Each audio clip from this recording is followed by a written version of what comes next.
Televiewers, good evening. Welcome to Prime on My Media Prime. We are glad to have you before your screens this evening to follow what we have in store for you. This day, as prolongation to the regional elections that took place across the nation on Sunday, December the 6th, 2020, we are going to be looking at whether it is time to walk the talk. Lots and lots of things, promises, slogans have been made towards the regional elections and the coming to play of the regional councils for 8 regions and the regional assembly for 2, talking about the southwest and northwest regions. We are going to be looking at what is now before those who were elected, 900 of them. 90 per region. We are going to find out what it is going to take for them to meet the expectations of the people in all 10 regions of Cameroon. We are going to be discussing this with our panelists. 2 of them are already here. We expect others to join us in the course of the program. We are in the company of Apostle Ambi Valentine. I don't know whether I should call him Senior Apostle. Apostle is here. You have been missing for some time. We're glad to have you. Good evening. Thank you, Mr. Leo. Good evening, Cameroonians and viewers of Prime R. It's been a while. I've not been on the platform because of other engagements, but thank God I'm here today to discuss each of the regional elections. It's took place on Sunday and the results are already out. Unfortunately, we lost some traditional rulers in the course of the elections, and may their souls rest in perfect peace. Thank you. One just died today. Yes, the bringing the number to 3. Aqua, yeah, to 3. The king of Aqua just died after being elected. As the news of his election, the results came out that he succeeded in the elections. Unfortunately, he passed away today. Rather unfortunate that success is coming in his death. Okay, we also are in the company of Gentle. He is a teacher, history teacher for that matter. We are glad to have you all the way from Boya. Thanks very much, Mr. Moderator. Thanks very much, Apostle Ambi. I'm happy again to be here to discuss issues related to our country, Cameroon. And we keep saying that we are Cameroonians. We need to see that Cameroonian and discuss issues related to Cameroon. Foreigner cannot come to discuss problems in Cameroon. We Cameroonians need to discuss and settle our problems as Cameroonians. I'm happy to be here again once after a long time. Okay, regional elections took place. It's a done deal. We are expecting elections to take place, I'm sure, after the 22nd of December, pending the full recognition, that's legalization of the elections, if at all there are no litigations. But I'll start with you. We know that this is the end process of the decentralization process as enshrined in the 1996 Constitution, and we know that after the coming into play of the 1996 Constitution, we have seen the putting in place of other institutions like the Senate, the Constitutional Council. Now we are going to be having the regional councils across the regions of the country. Do you think that things are going to work differently with the regional councils compared with the Senate and the Constitutional Council? Setting up a council or a commission or an a body is not as important as what the body has been called to do. The assignment of a body is more important than the body. We have so many commissions that have come up. Commissions have come from different angles. They've been set up to solve problems. The problems are still pending, which means the commissions were either not given the power necessary to execute the assignment, or probably the workers of the commission were ineffective. But considering the regional councillors and the elections are just taking place and the establishment of the House of Chiefs and other responsibilities, I don't see anything effective in what has been done. I will call it a shadow as compared to what has already been done as far as the nation is concerned. We so much yearn for a constitutional council when it came to elections in Cameroon, and when the constitutional council came, it was the same thing that continued manifesting. The Senate also that we yearned for came on air, and it has remained a toothless bulldog, and those are very high-ranking bodies. Constitutional council determines the fate of elections in Cameroon. The Senate also is the one that calls shots the laws of the country after the parliament must have deliberated on several things. If such huge bodies, which were earlier established, could not execute anything substantial as far as elections were concerned and other laws that govern the nation, I don't think that the regional councillors or the executive or the regional assembly and the House of Chiefs will have such authority and power to execute something that the Senate could not do or the Constitutional Council could not do. To me, all these things are all shadow offices in order to hypnotize Cameroonians and make them feel like some changes are taking place. I think when we are carrying out a constitutional amendment, we should do it in such a way that people should feel the impact. I don't see the essence of all these established offices when they are not going to accomplish anything. We have 220-something offices and commissions in Cameroon, and nothing is being done. It's just like trying to drive a car without fuel inside. That's my worry about. Okay, that's your worry, but this is not the commission. This is a regional council that is going to be manned by persons from the respective regions. You heard me very right, Mr. Leo. I said the 1996 constitution that was supposed to be amended, that lasted 23 years before it was amended, they had to establish the Senate, the Constitutional Council that was in charge for elections. These two bodies were earlier established, which are more powerful than the regional council. The Senate has been a toothless bulldog. A group of men go and gather in Yaoundé, they eat, they drink, they sleep, and nothing is done. The Constitutional Council came up. The president, the Constitutional Council elections were for once carried out in this country, and there were some litigations against the elections. And when they went to carry out the activity of elections or to stand and judge the result, the person who sat there, Clement Tagana, was saying that irrecevable, non-fondé, irrecevable. Those are the two words who got throughout the judgment of the elections throughout. And the so-called Constitutional Council has not been able to do anything effective. Now, if these two huge bodies, the Senate and the Constitutional Council, could not regularize things, do you mean to tell me that this regional council... Only that, what I'm asking is, for the case of the Senate, they moved to Yaoundé to work for, yes, they're working from Yaoundé. Of course. The same for the case of the Constitutional Council.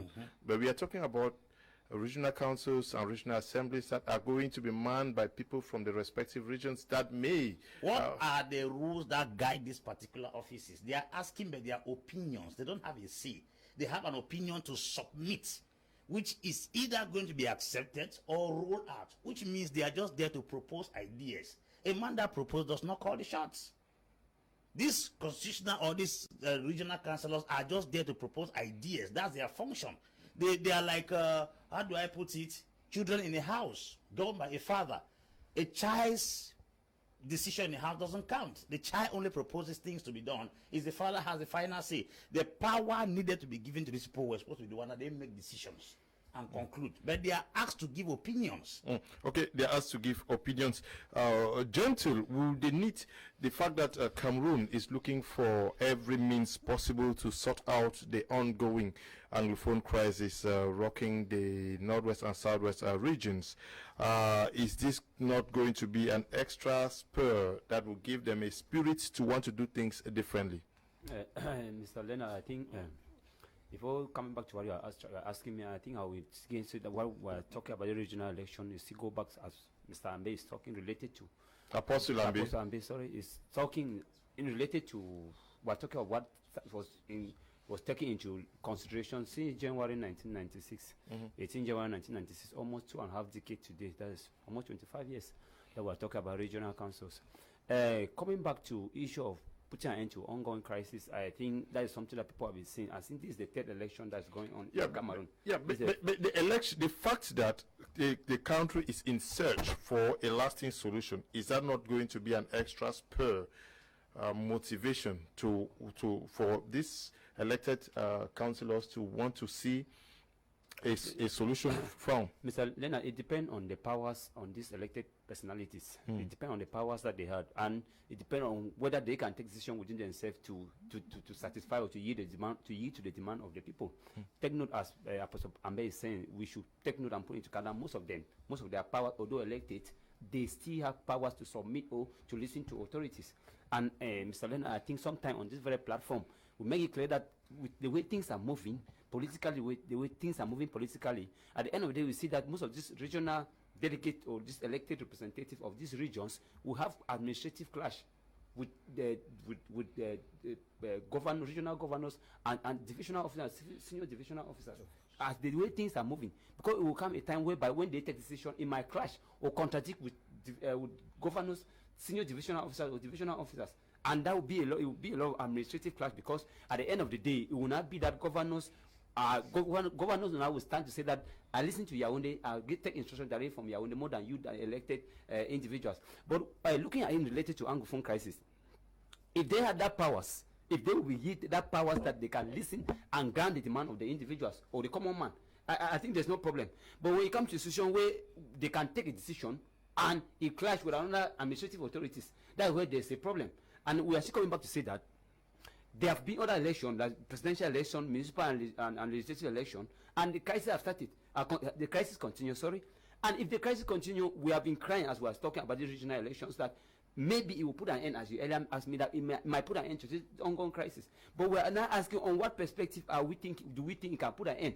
Will these regional delegates have that powers, that decision making, that power to make decision, would that be interrupted by any other administrative authority? Okay, if they can't be interrupted by any administrative, there's no problem. Okay. But I foresee that in the days ahead, there might be clash, administrative clash, or administrative power of clash with other administrators like governors and senior divisional officers. Okay, the supervisory authority for the regions is the governor, and that for the councils is the senior divisional officer. We are going to have time to go through the text, because I'm sure I have the code here with me. If time permits, I'll be able to read from it so that Cameroonians can better understand what is contained in the general code of regional and local authorities. We are going to look at some of the aspects and deliberate on. But Anglophones, especially the political elites, are victims of the crisis. Some of them have lost their houses. Some are targeted. Some cannot even go home. Do you think that they are going to use any energy, all the energy possible, to push for an end to this crisis so that they can once again regain their normal way of life? Or you think that party discipline is also going to make them move towards a particular direction? Sure, Mr. Leo, good evening to you. Good evening to co-panelists. Good evening to the million telespectators of my major Prime and Prime particularly. I think that the crisis in the Northwest and the Southwest is 4 years today. We've been talking about it every day. And our elites in the Northwest and Southwest region who are supposed to press hard in all different platforms, we've not actually seen them in the field doing this at the National Assembly when those in the Northwest and the Southwest voted, called them young blood parliamentarians. The objective or what they were envisaging was the fact that these parliamentarians were supposed to press hard the fact that peace should return to the Northwest and the Southwest region. Yet we are not seeing it. We are still seeing a kind of the same routine. That is budget. They keep voting budget. And I think that even now it will be a bit difficult, Mr. Liu, for the elites in the Northwest and the Southwest region to press the agenda, the idea that peace should return in the Northwest and the Southwest. Why? Because when you look at the way the Northwest and the Southwest is, we should be honest, it is party politics that reigns. Because I've always said something, and I'm saying it again, that if there is one man who can put an end to the crisis in the Northwest and the Southwest region, and that's the president of the country, who coincidentally is the chairman of the ruling CPDM political party that has swept the whole Northwest and the Southwest region so far as regional elections are concerned. It means that he still has the yam and the knife before now and even in the future. Because if the president of Cameroon today decides that what is ongoing in the Northwest and the Southwest region is history, we will never talk about it. It is going to end instantly. But since some persons are making gains from the crisis, since some of our elites, because I remember that a majority of our elites have never, first of all, a few of them, those who are supposed to press hard the key of the existence of a problem, a majority have always said there is nothing like an Anglophone problem. And if... No, that was in the beginning. Now we're saying there's no Anglophone problem. If the president of the republic already can acknowledge in an international summit that this was a situation, should we still be talking about the fact that some Anglophones are saying There's no Anglophone problem? Sure, there are still people, without calling names, there are still a majority of people who feel that Cameroon is Cameroon. But we should be able to say that if we have the Anglophone crisis, what is the root of it? If you say that there is nothing like Anglophone, there's nothing like Francophone, that Cameroon is one and indivisible, then the word Anglophone problem or Anglophone crisis is indirectly denying its existence. But how would you say the government does not recognize the existence of an Anglophone problem when we know that this the general code of regional and local authorities is done? Yeah, is done, and then the 8 regions are going to have what they call regional councils, and then the northwest and southwest regions. Anyway, let's just get to the crux of the matter with you, Apostle Ambe. I'll read opening general provisions, section 1 sub 1 says the law institutes a general code of regional and local authorities referred to here as local authorities, but section 3 says the northwest and southwest shall have a special status based on their language specificity and historical heritage. Sub 2 says the special status referred to in subsection 1 above shall be reflected with regards to decentralization, the specificities in the organization and functioning of these 2 regions. The special status shall also entail respect for the peculiarity of the Anglophone education system and consideration of the specificities of the Anglo-Saxon legal system based on common law. The content of the specificities and peculiarities referred to in subsection 2 and 3 above shall be specified in separate instruments. Maybe that is the instruments that many persons are waiting to see. But then, my question to you is, when we get to section 5, it says decentralization shall consist of devolution by the state of special powers and appropriate resources to local authorities. Is this very feasible with what we have observed so far? How is that feasible? It is not. It is not, because I'm going to give you a lot of reasons why those things I will say, like what they have done recently. They have changed government delegates name and put a city mayor. What they are doing is changing the names of the offices and leaving the same powerlessness. The problem is not the change of names. The problem is the responsibility given to these new names. Because you cannot tell me that they have changed delegates in Cameroon, they put city mayors. City mayor is playing the same role of the government delegates. It's just a change of name. The same authority, the same power, the same people. You go to Limbe, the city mayor that was there is still the government delegate that was there. So how do you change? Nothing has changed. It's the same power executed. Now, if you talk about chiefs or House of Chiefs or Regional Assembly, what are their responsibilities? Because we should not talk about the names of the offices created. We should talk about the responsibility given to these people and the power handed over to them to execute the office. That's the problem. You go to the House of Chiefs, they say their own is to take about traditional ceremonies. I mean, they ask an opinion. They give an opinion concerning the organization of traditional. So they are the ones that will be proposed now how to carry out traditions in their land. What were they doing at first before they were called to this House of Chiefs? What responsibility were they playing? Because I'm sure that the same responsibility that they were playing is the same responsibility that they are still playing again, and they have been given out just a name. So if we are talking about creating offices or decentralizing power, the issue is there's a certain level of autonomy. Because we are talking about decentralization, like we can go down to Quebec. Quebec, you go there, you see the indigenes of particular communities who have seen it, they execute and work part to a certain capacity. You cannot dominate a minority Frenchman in the land of Quebec. You cannot, because they are the minority, but a certain level according to the constitution has given them an opportunity to live like a nation within a nation. You go down to South Africa. Lesotho is a nation in South Africa, and it is living like an independent nation. Because why? There's a certain level of authority. Senegal, Gambia were supposed to come together, and they were supposed to force Senegambia, and that was the kind of confederation. But if you come here to see their special status, a chief is given the office to stay in the House of Chiefs, who has only an opinion to submit, and that opinion has to go back to the same Yaoundé for scrutiny. If it is accepted there, fine. If not accepted, it means they are only opinion holders. They have no decision. There's a difference between a decision holder and an opinion holder. An opinion holder submits for scrutiny, and the decision maker makes decision. We need people that will decide and call the shots for the region of Northwest and Southwest. We don't know those who are going to be submitting opinions. What we are doing is no submission. I don't need to be in the House of Chiefs to submit an opinion. Okay. I don't want to be there. principle of devolution of powers says section 18 says local authorities shall exclusively exercise the powers devolved by the state. And sub 2 says, however, notwithstanding subsection 1 above, the state may exercise the powers so devolved. You have exclusivity in exercising the powers, but the state may also come in to exercise the powers so devolved. It goes back to what Apostle Ambe is talking about, autonomous powers. To what extent are these regional delegates, which autonomous power are they having to exercise the powers in their different communities or in their different areas?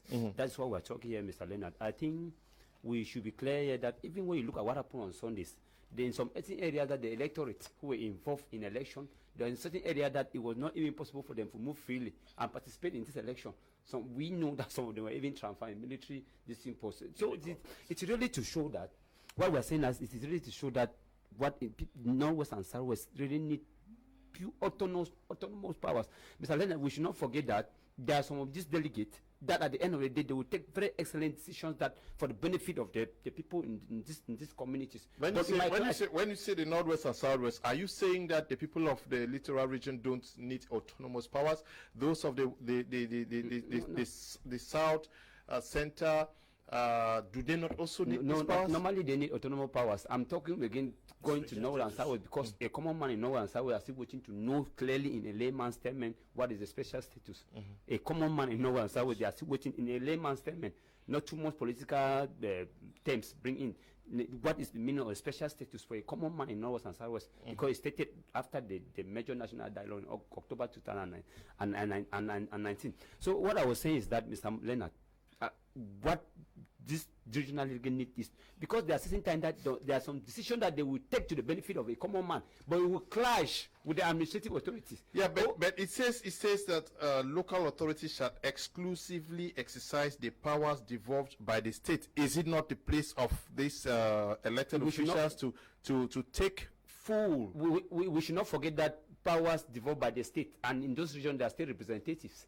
We should not forget that there are regional governors, there are senior divisional officers, there are divisional officers, whereby certain times of this decision, exclusive powers, might clash with their own decision, Mr. Leonard. I think sometimes I make claim that we have seen certain, well, sometimes we look at what is going on and we go back to history, whereby in the days of the Federal Republic of Cameroon, we have regional inspectors and we have state prime ministers.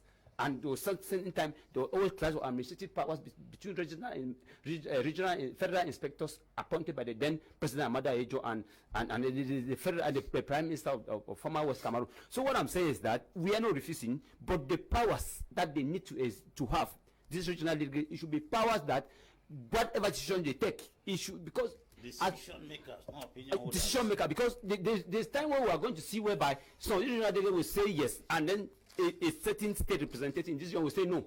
I will become a problem, and when it becomes a problem between these authorities, it will clash, or it will stop the benefit of a common man and what a common man needs. Taking all these elections, for the regional election, we are only praying that it should put an end to killing in Northwest and Southwest and put an end to Anglophone crisis. Okay. But if at the end of the day this election come and then killings continue in Northwest and Southwest, it becomes another problem.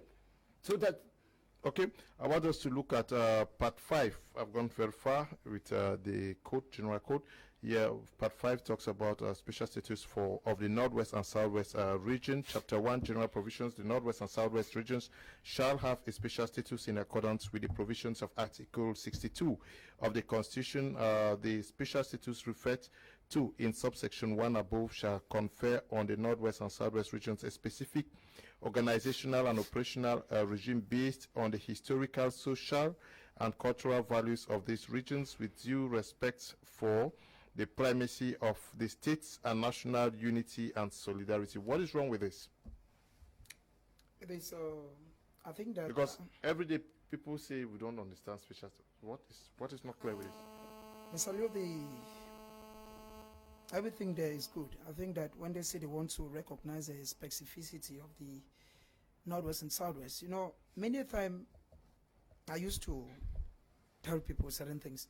When for instance, somebody says that if Anglophones are asking for a special status, then those of the East region, of the West, and the North region should ask is wrong. Because we're talking about people who have two different, we have the bicultural differences, which is two different cultures. Indirect rule and assimilation are two different people. There are two different colonial policies. Somebody from the East region went through assimilation, but somebody maybe from the Northwest region did not go through it. Those are two different things. We have now the bilingual aspect of it, English and French. And we have now the judicial system of it, because those are the three main ingredients. The bicultural, the bilingualism, and the bijudicial. No. Now, the educational subsystem and the judicial. Sure. Now, Mr. Liu, when you look at all this, remember that one of those persons who was appointed to go to the Northwest and the Southwest region to tell people about the special status declined.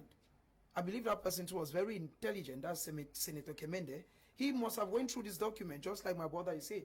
Because what he is saying, and I tie with him, is I've often had a problem to explain to a layman in the street who sees me on TV like now and meets me the next day and tells me or asks me, what is a special status? If I were, or if you were me, Mr. Liu, what do I tell him? You read this section that I just read out here. Because the truth is, we are months after it.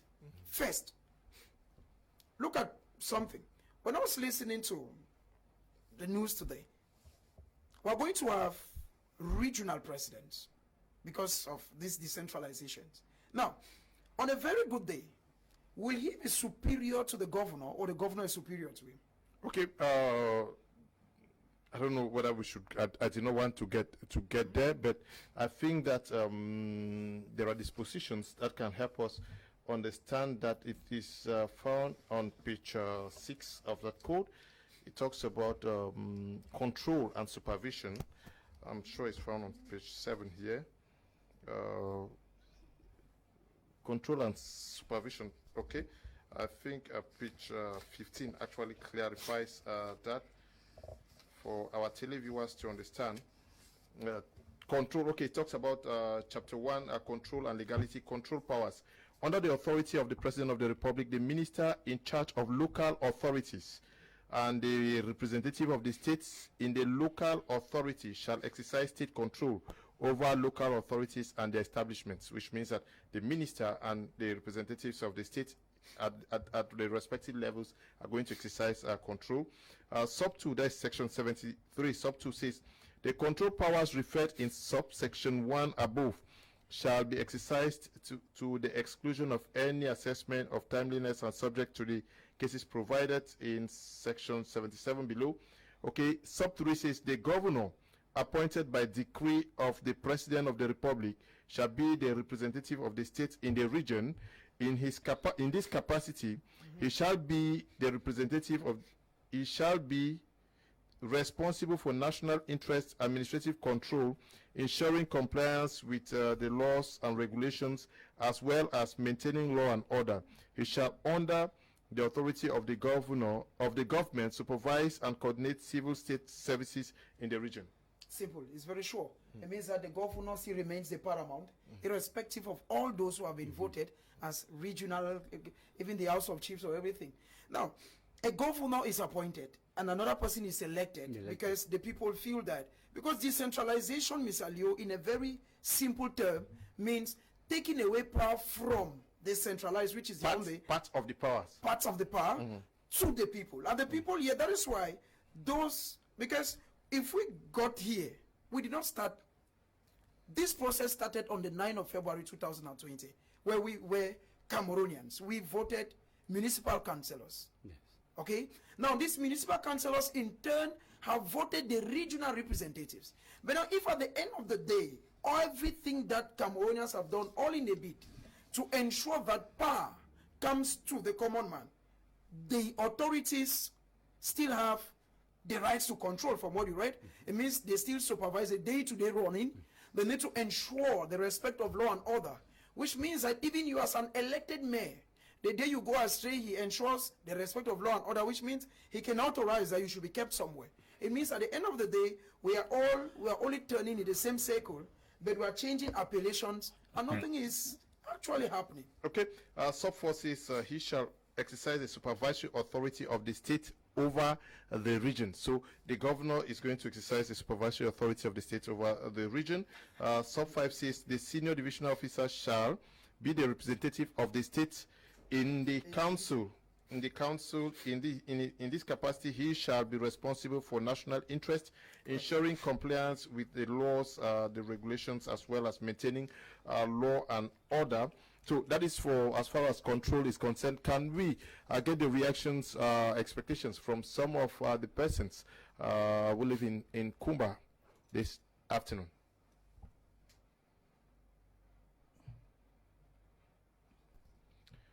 Can we get the reactions from Kumba as far as expectations from the elected officials is concerned?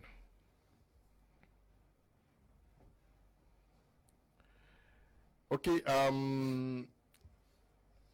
Apostle Ambe, it is very clear you were doubting about whether who was going to do what, but I want you to react when it comes to monitoring bodies for these the structures that are going to be existing. It states this monitoring bodies part 5 section 87 says that a national decentralization board shall be set up. That has been done, I'm sure. It shall be responsible for the monitoring and evaluation of the implementation of decentralization. Section 88 says an interministerial committee in local services shall be set up. It shall be responsible for preparing and monitoring the devolution of powers and resources to local authorities. Do we need all of this? For what? What is it necessary? Are they creating means to employ people? I'm sure Cameroon like to break down ministries and break down councils to create jobs. I'm sure they are creating jobs for jobless people, because that one is to spend money on responsibilities that are not necessary. All those things combined together falls back upon the shoulder of the senior divisional officer as well as the governor. So whatever the governor calls a shot, all those who are put together, it means a single voice has more power than the voice of a group. Now, how can people who are elected be controlled by him that is appointed? He's just monitoring. It's not monitoring. He ensures the respect of law and order. That is to say, he has the capacity with authority to stop what the regional council has brought up at any time, which means those people are just kept as puppet heads. As a matter of fact, to me, they did this thing to console the chiefs, not to feel like they are not employed. They have created a platform for the office of the House of Chiefs to be restored in another form. That's why I say we call snake serpent.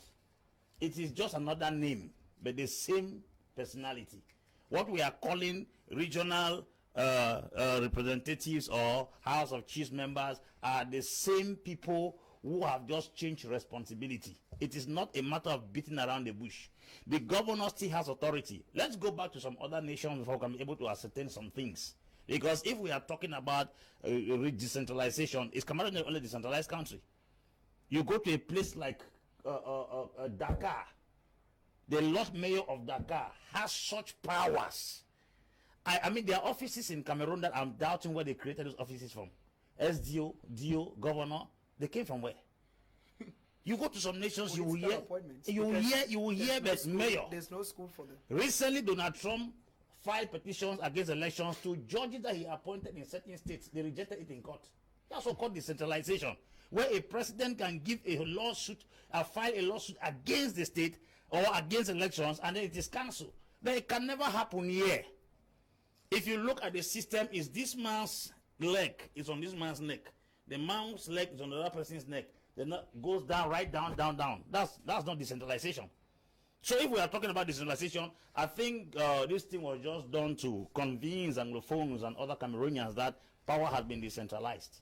Because if you go back, it goes back and it is settled on the same spot. How do you explain that Lesotho is in South Africa? It has a certain level of independence.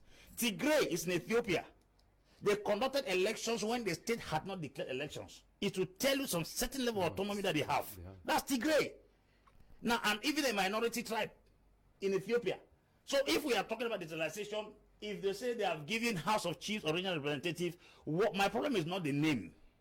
What are the new decisions? What are the authorities and the powers handed to this person that they can stand and say, we can put an end to it? Because I'm sure this thing is being done to end the Anglophone crisis. But from every ramification, it's obvious that I can never solve it. Lastly, These elections that we are seeing that was conducted, the individuals in question who are in those offices, they were coined and put there. And anyone that gives you bread to eat makes decisions for you. So you don't tell me that these people were elected. We had the debate the last time. They talked how some elites in FACO took secretaries and house helps and fitted their names in the list of those who are going to be regional. How can a house help under the authority of a boss control a region?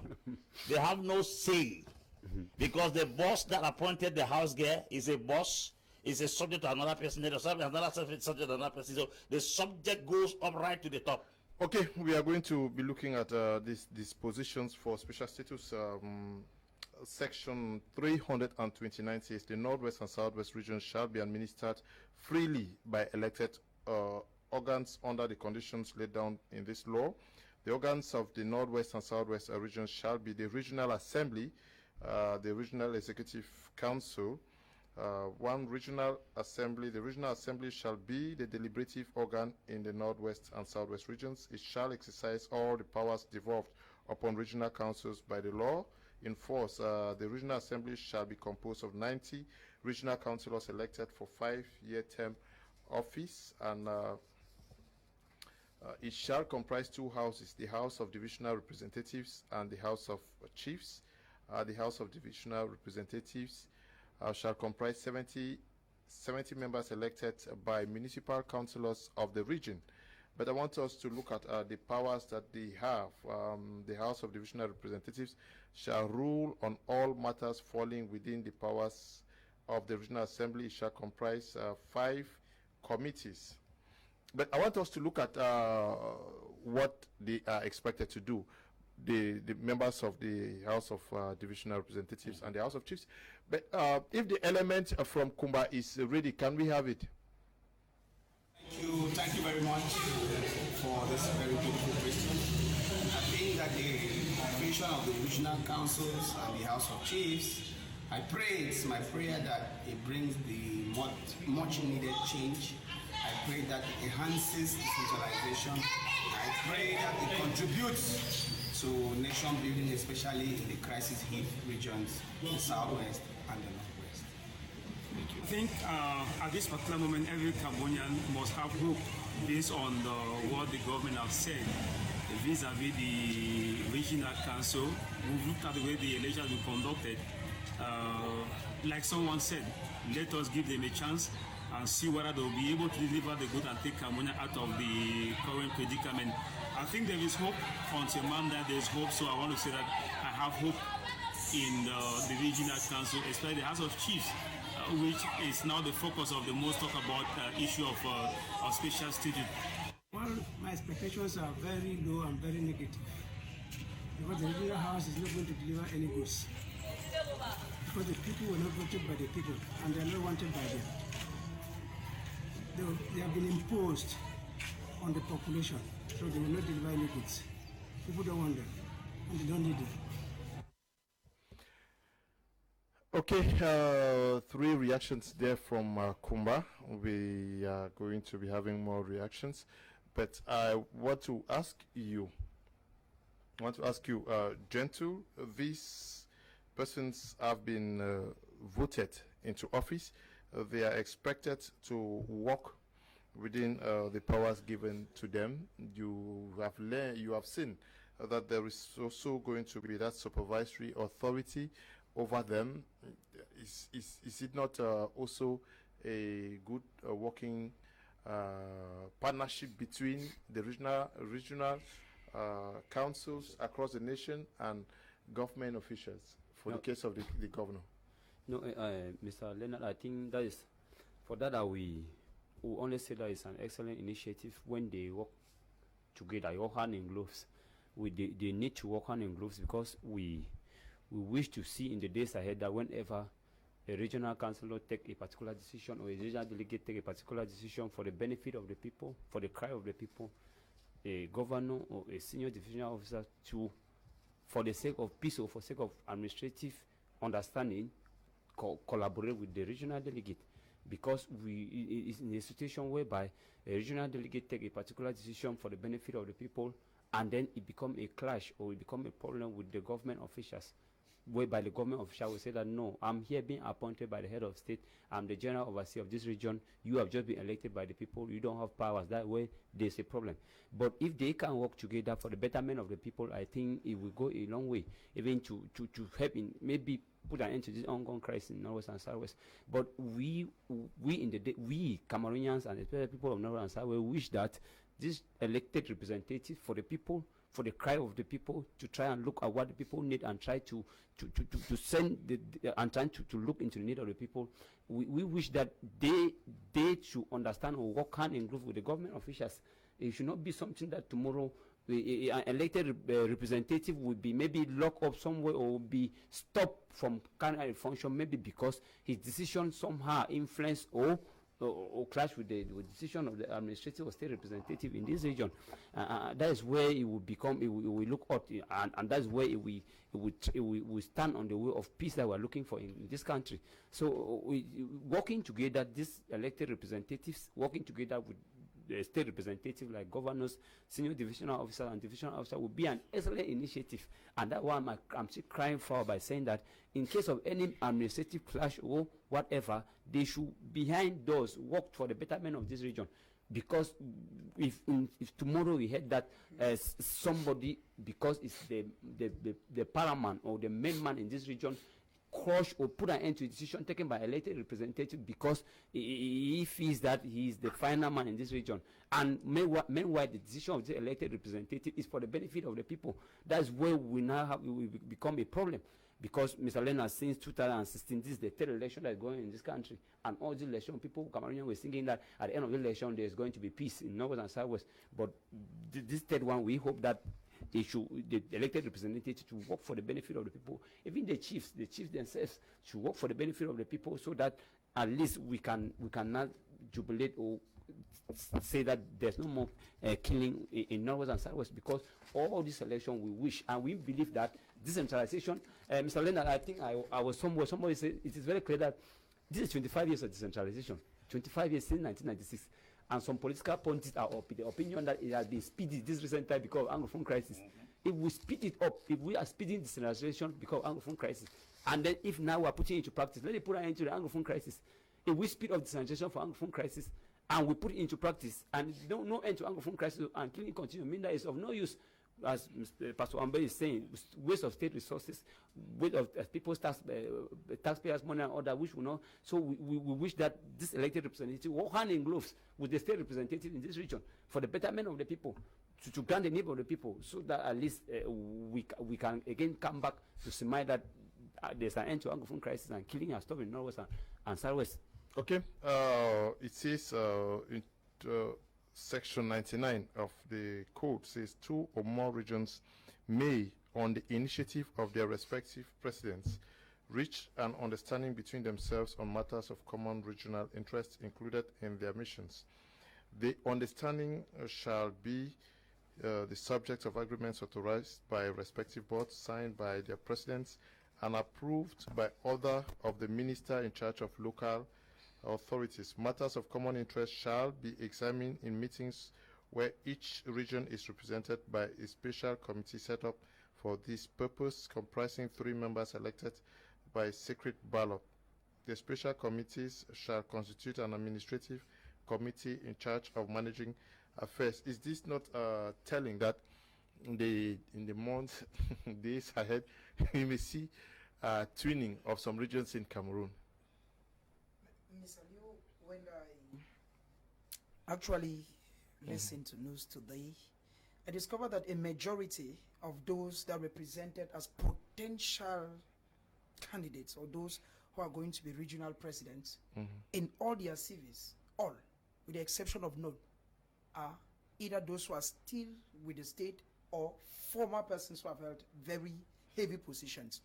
Mr. Liu, when there is incompatibility here. There's incompatibility. You're talking about, I want to learn. You're talking about 2 regions merging. Okay? That in the days ahead, 2 regions may come together to ensure that they benefit. But the issue is... It's not me, it's the law. It's a lot, but the issue is this. This is paperwork. But when you look at the whole show, when I've looked at everything that is ongoing till now, I just feel that it's a same procedure, nothing to me. I just feel that it will be difficult for something to change. First, before this, if you look at it, it is a planned system. Before this, the Ministry of Territorial Administration, that used to be Territorial Administration and Decentralization, they broke it and they give to Josh Olango Oba. That's one aspect. Progressively, regional elections. And the dominating ruling party takes the whole Northwest and Southwest region. They are still the ones who appoint divisional officers and governors. It means at the end of the day, what will be new? Whether 10 regions merge and form one?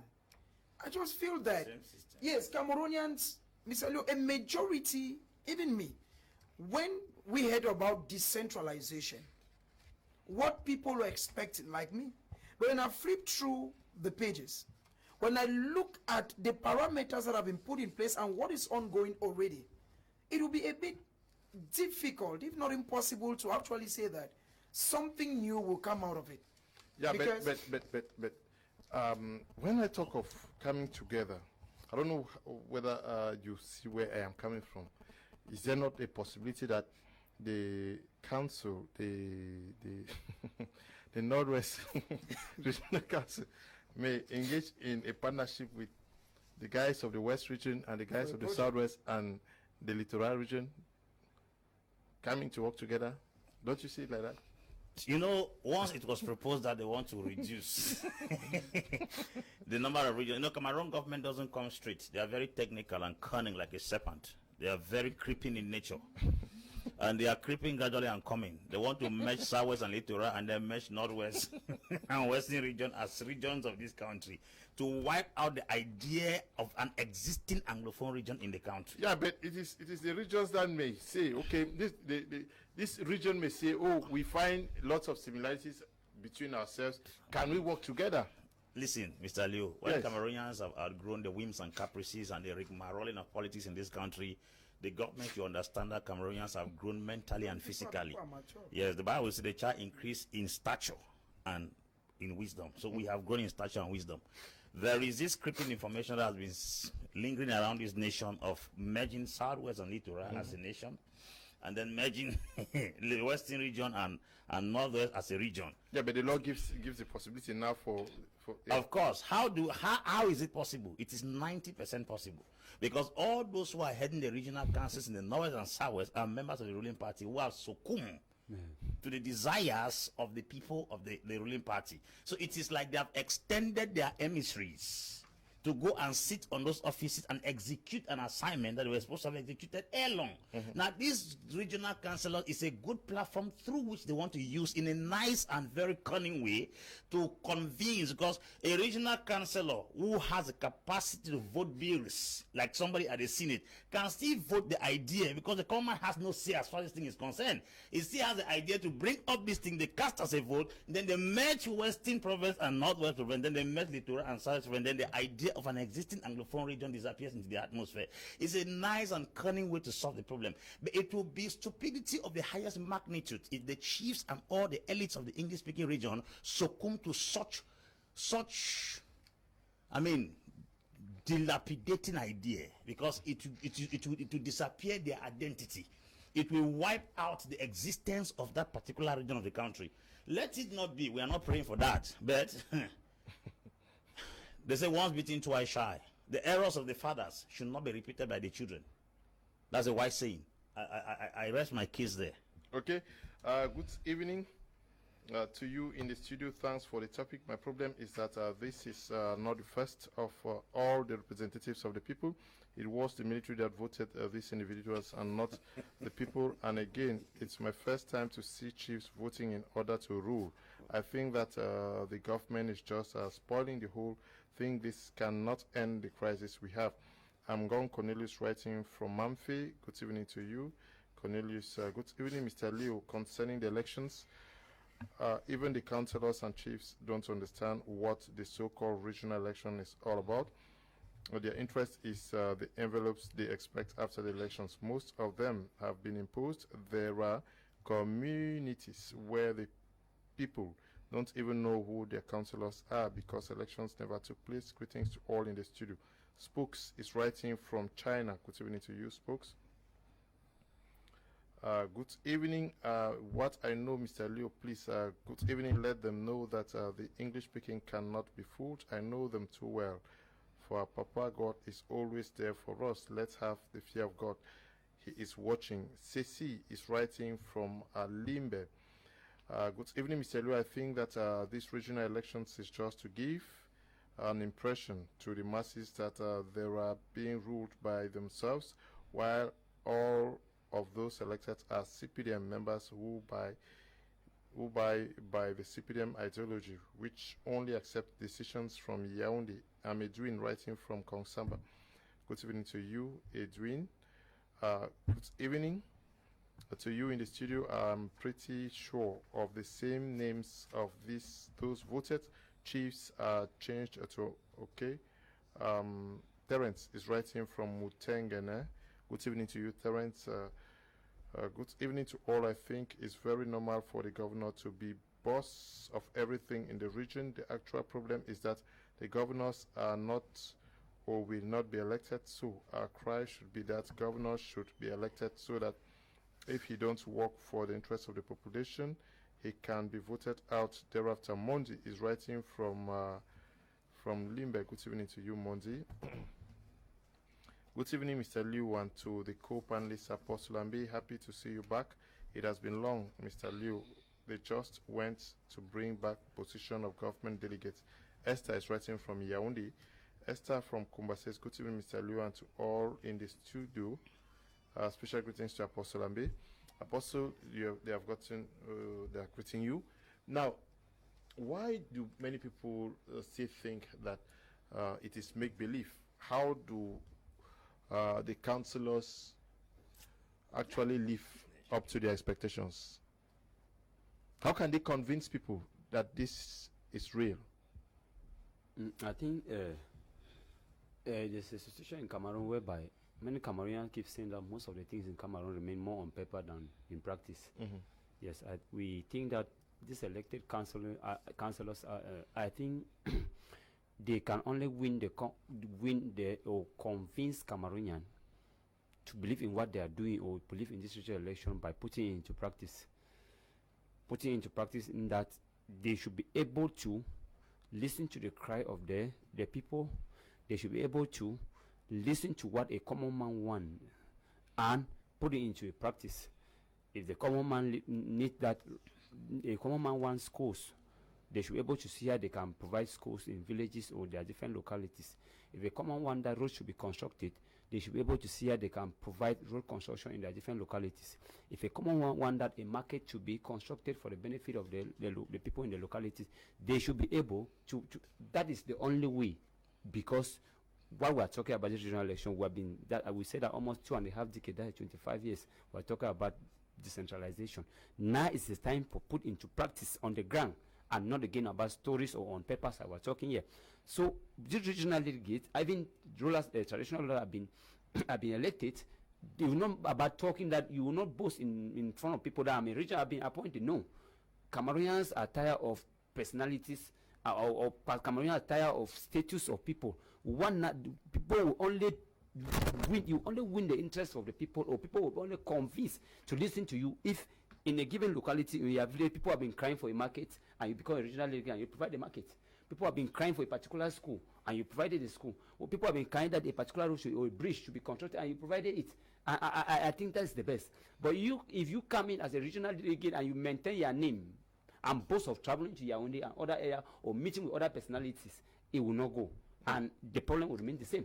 So the only way for them to convince Cameroonians is in practice, put into practice what they have been called to do. And they can only put into practice what they have been called to do by listening to the people. And Mr. Leonard, that is where we still have what thinking, because we will, especially from the Northwest and Southwest, as my other panelists earlier made it clear, this is most people are elected in Northwest and Southwest mostly are from one political party, CBT, and the ruling parties, and we can't, we're not blaming somebody in the platform, because it goes back to municipal election and legislative election, whereby they were elected at the base. Before now, they turn into elected regional delegate. So we wish and we call for the conscience of regional delegate that it's not all time that they should put political ideologies in front. It's not all time that their political ideologies should come first before the interest of the people. What do I mean by this? I mean that sometimes they can go an extra mile for the benefit of the people. They should not only say, no, my party said I should limit here. No. If you can go extra mile to satisfy the people within your communities, and the people will be happy. But if you say that, no, that's how we do it in Yaoundé, no, it will not make sense. And people will keep crying. And you that you have been elected, because there are certain times that when you have been elected as a leader to provide the need of the people, and sometimes you are unable to provide, people look at you are nothing. They don't see you as the leader again. So the regional delegate who have been elected, and even traditional rulers, to be able to stand the test of time to provide for the people, and not for their political parties. So I want to get your reaction, Prince Joel, the coming to back of the House of Chiefs that is going to be for the case of the Northwest and Southwest region. When you look at the context today, there was the House of Chiefs, yes, during the federal system era, and today we have the House of Chiefs. How do you envisage them fully playing the role and meeting the expectations of the people? Sure, Mr. Liu, I think that it is a laudable initiative. For once, traditional rulers have been empowered. You know, before now, traditional rulers did not actually have their own platform where they could actually push through an agenda. I believe that with the coming of the House of Chiefs, chiefs, specifically those who have had the privilege to be members, they are going to have the opportunity to sit as one man.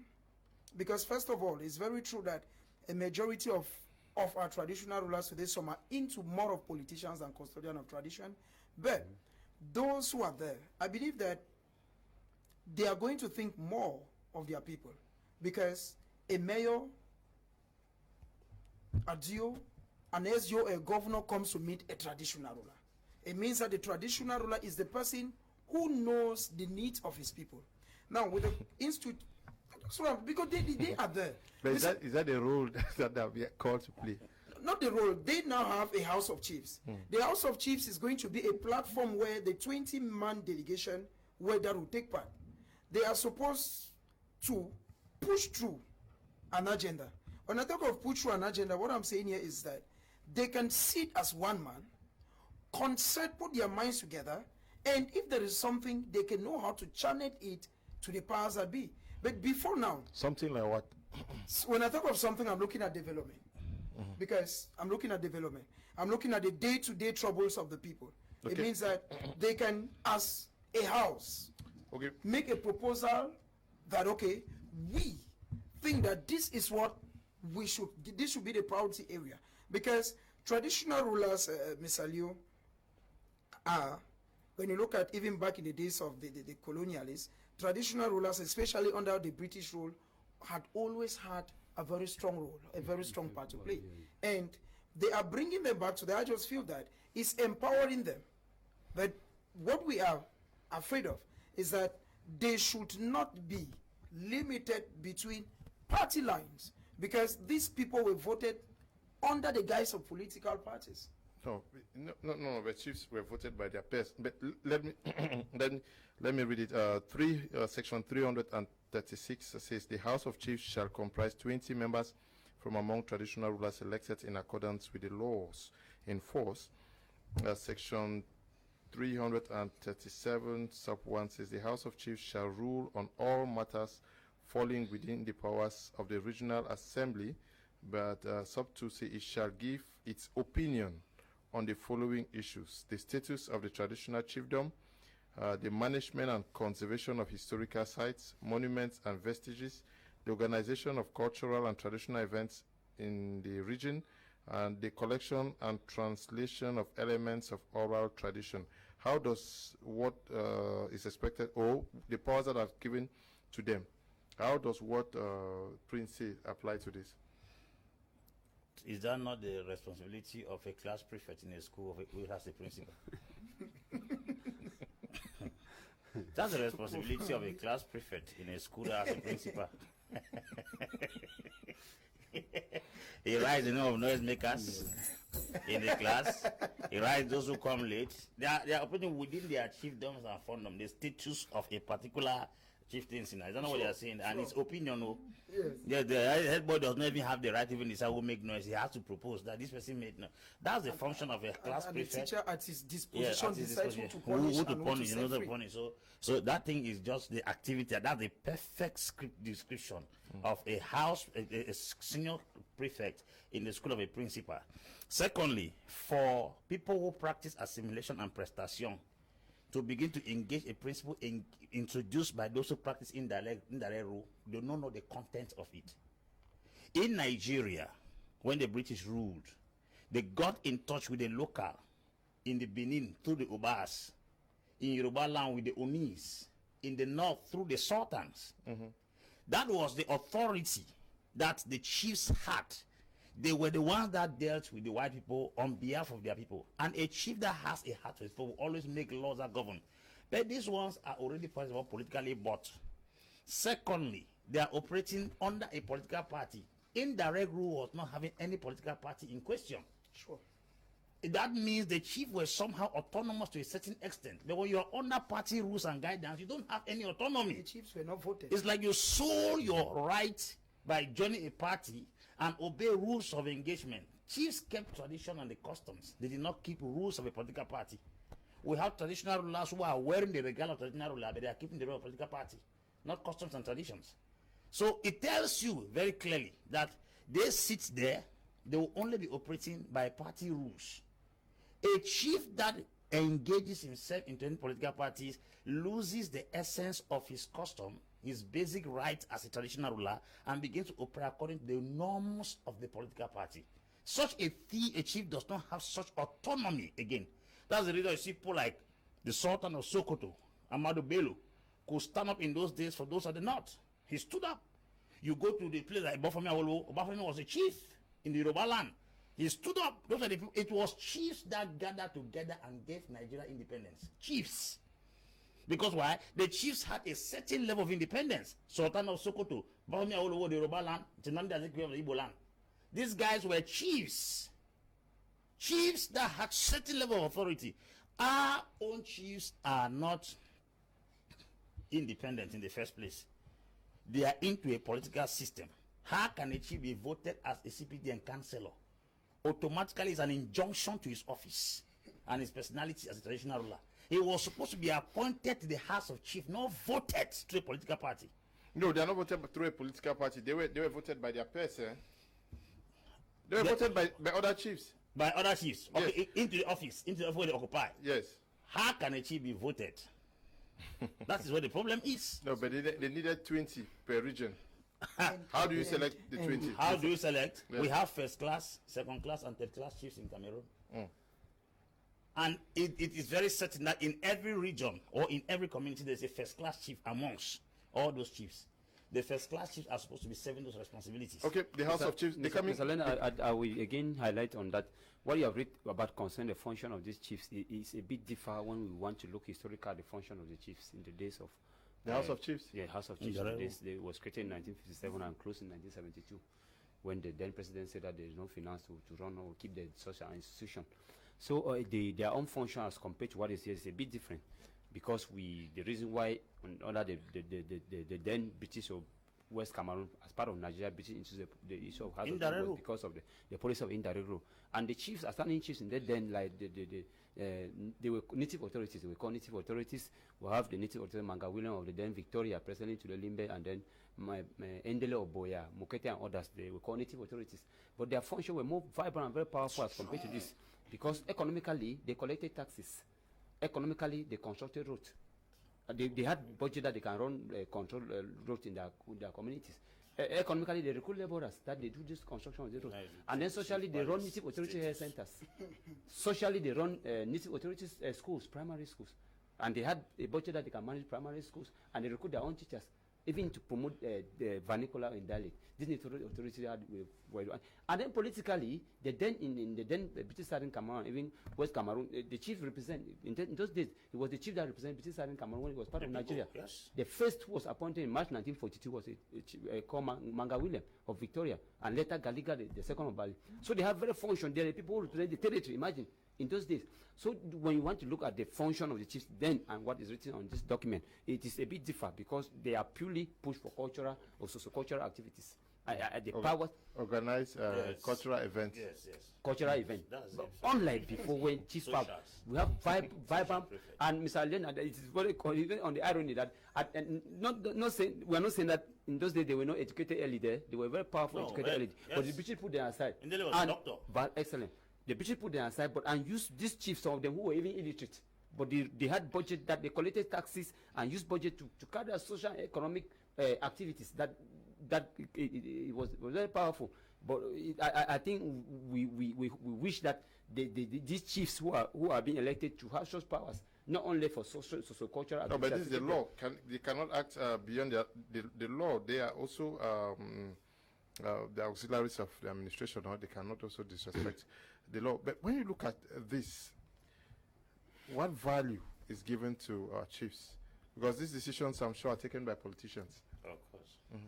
It is but normal, first of all, Mr. Leo, because before we got here on the House of Chiefs, it took a lot. It took a lot because the Northwest and the Southwest has a lot of chiefs and so many first class and second class chiefs, because the decision was that those who could vote or stand a chance of entering the House of Chiefs must be within first class and second class chiefs.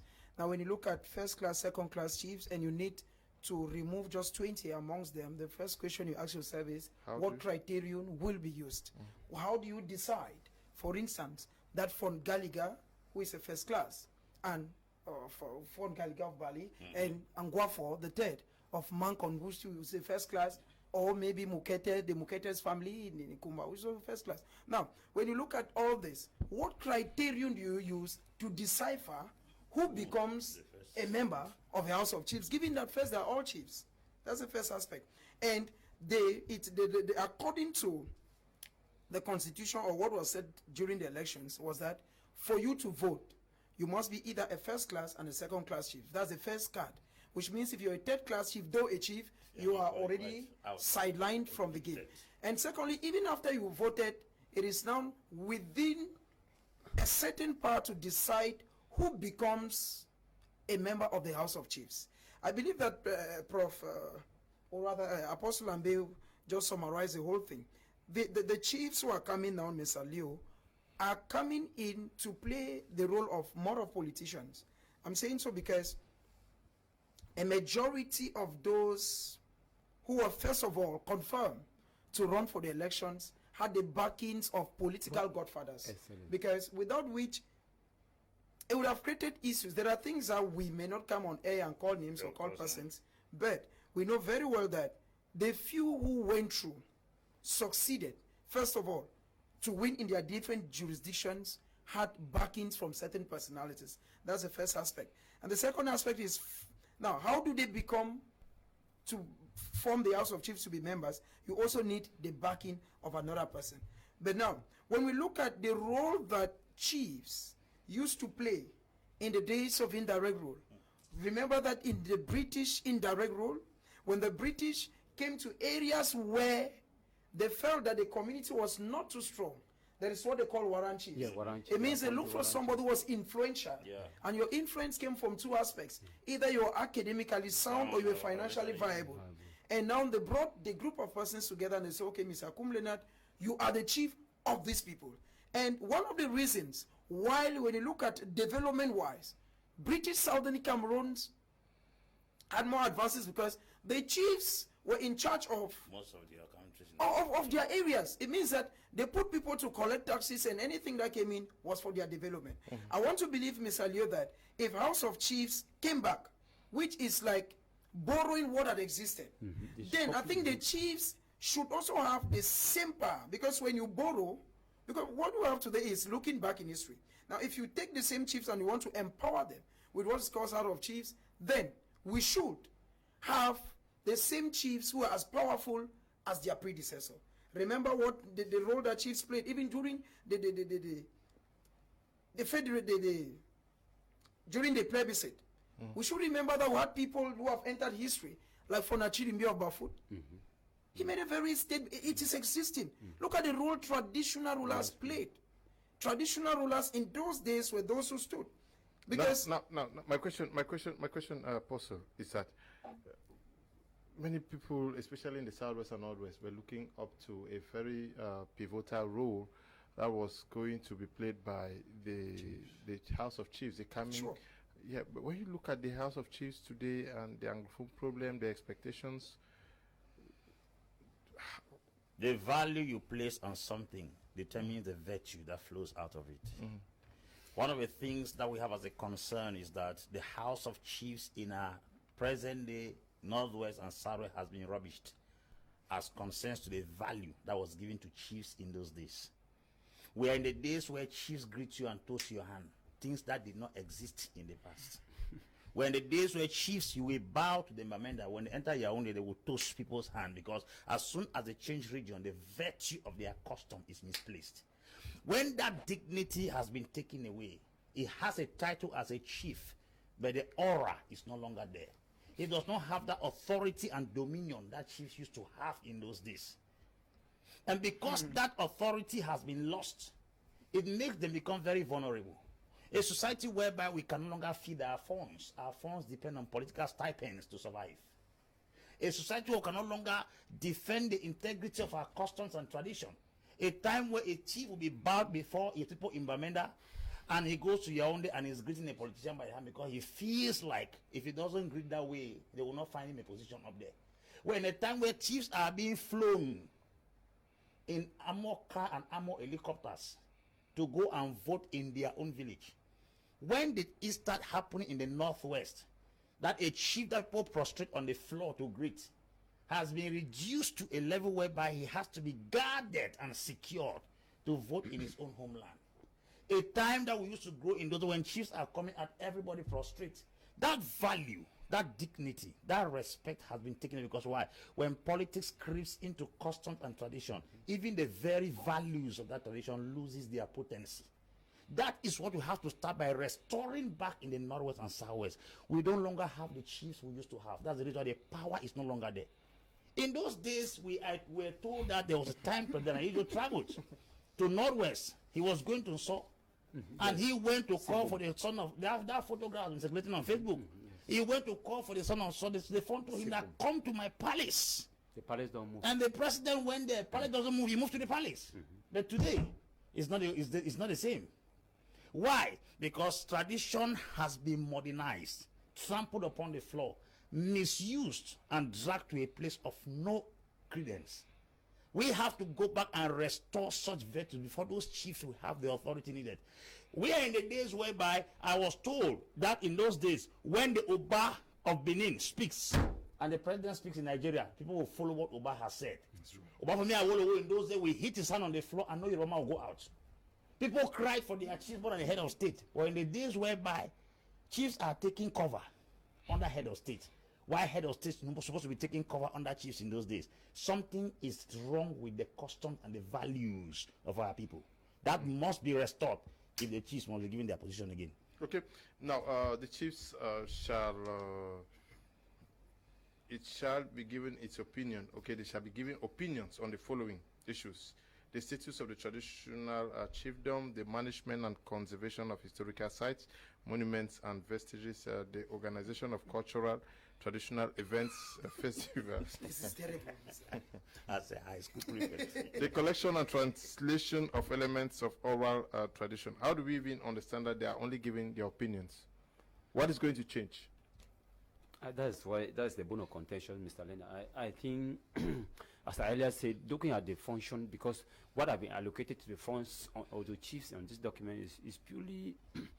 Are they looking because they are traditional? Because it's purely cultural. I think that is my fellow panelists earlier make mention. We have totally forget that chiefs have powers. We can empower chiefs. Even this culture we're talking that is fast disappearing, we can empower. We can bring back chiefs. Chiefs can what is disappearing can come back. It depends on who can take a look at them. So looking at that document, they are purely push chiefs to only function on cultural aspect, historical side, organized traditional. It is, I think, and this present generation, we're having chiefs who are very educated. Construction of monuments. No, we are construction of monuments. We're having chiefs who are very educated and have powers to influence decision making. Yeah, because but I want us to look at. They shall give their opinion. It means that if they don't decide. Yes, They will just consult to the. They only consult them that we want to do this. What do you think? And answer that. Based on that document, it seems the chiefs they can only they can only because that's it's still go back. We are still going back to say that when you look at this regional delegate and this traditional these chiefs, that autonomous powers that. Let me not cut you, gentle. In those days, chieftaincy was by hereditary. Today, because of politics, is by appointment. If the chiefs cannot decide who becomes a chief, it means I can become chief any day, anytime, as far as I'm connected to that particular ministry. Mr. Lena, thanks very much, Apostle Ambe. Mr. Lena, I will go back again to see that you see the influence of Western culture through the influence of administrative sector in Africa to influence our own culture itself. Because under normal circumstances, the Africans were surprised when the European came and they were appointing, they don't appoint chiefs. Chiefs come from royal family, from following royal blood. But we have seen situation in Cameroon whereby, during the COVID-19, we see situation whereby a chief of somewhere in a part of Cameroon said that I don't need me, I'm okay, I don't need a bucket. But the decision that was, the response to that chief was a decision that could tamper with the throne of that chief. So what we are saying is the function of the chiefs. We are having educated chiefs that can influence political decisions. Powerful chiefs that can influence political decisions. Powerful chiefs that can influence economic activities. Anyway, they are going to constitute the General Assembly for the Northwest and Southwest regions. They are going to be part of it. It's going to function in a bicameral form where you have this and the chiefs, but that is what is expected from them. But I want us to look at the powers devolved upon regions as far as this law is concerned. Section 267, talking about economic action, economic development. The following powers shall be devolved upon regions: promoting small and medium-sized enterprises. Let people understand what the regional councils can do. Yes, it says promoting small and medium-sized enterprises in the economic domain, organizing trade fairs and exhibitions, promoting handicrafts. It's funny.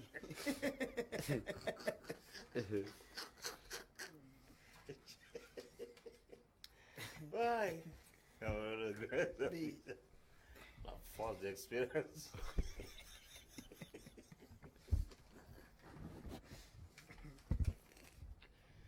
Handicraft.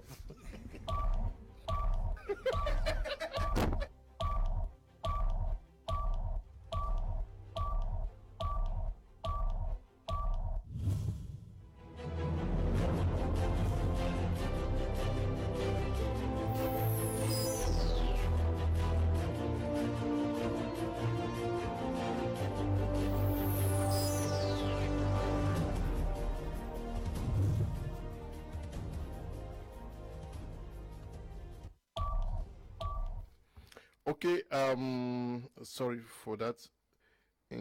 Okay, your reaction to this? Sure, Mr. Liu, you know, many Cameroonians about the decentralization was expecting more than what you're reading. When you say they're going to encourage small and medium-sized enterprises, SMEs, and there is a ministry for that, it means you're indirectly saying that the minister has not been doing his job, and it is now that he needs to redo or maybe add more energy. But is that not going to also create tussle between who should do what? Yeah. That's another issue. That's why I'm saying that when I look generally at the whole idea of decentralization and its content, I start giving reasons to people like Senator Kmer, who said, no, I cannot go and tell people what I don't know about. Because it's like a very sweet calabash, very attractive, but inside you're not seeing anything.